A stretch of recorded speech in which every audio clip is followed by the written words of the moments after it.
Hello guys, আজকে আমরা যাচ্ছি মায়াপুরের গৌরনিতাই মন্দিরে। তো মায়াপুরের গৌরনিতাই মন্দিরটা একদমই নতুন হয়েছে।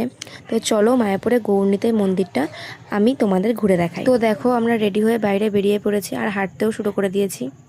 তারপর আমরা টোটো পেয়ে গেছিলাম আর টোটোতে উঠে চলে যাচ্ছিলাম বামুনপুকুর বাজারের সামনে দিয়ে। তো তোমরা দূর থেকে দেখতেই পাচ্ছ গৌরনিতাই মন্দিরটা, দেখো কত সুন্দর লাগছে দূর থেকে।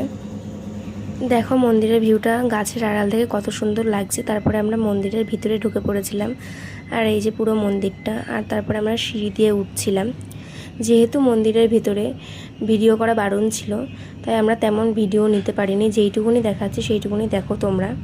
তারপরে ওখানে কীর্তন হচ্ছিল, তোমরা দেখো।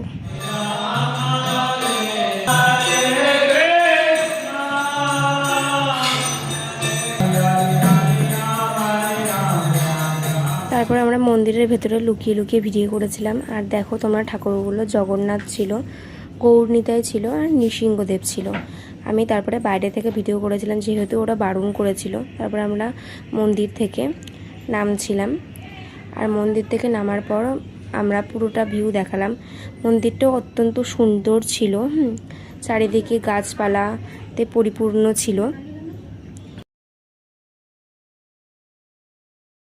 আমি এবার তোমাদের মন্দিরের পুরো ভিউটা দেখাচ্ছি। তোমাদের যাদের যাদের এই মন্দিরে আসার ইচ্ছা, তারা অবশ্যই আমাকে কমেন্টে লোকেশন বলে লিখবে।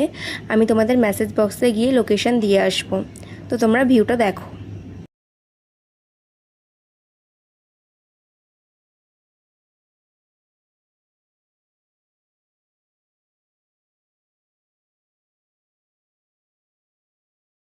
তো লাস্টে আমরা বাড়ি যাওয়ার জন্য বেরিয়ে পড়েছিলাম, তোমরা দেখতেই পাচ্ছ। আর এটা ছিল বাহির পথ। তো চলো মন্দিরটাকে টাটা বলে বাড়ি যাওয়া যাক। Good bye.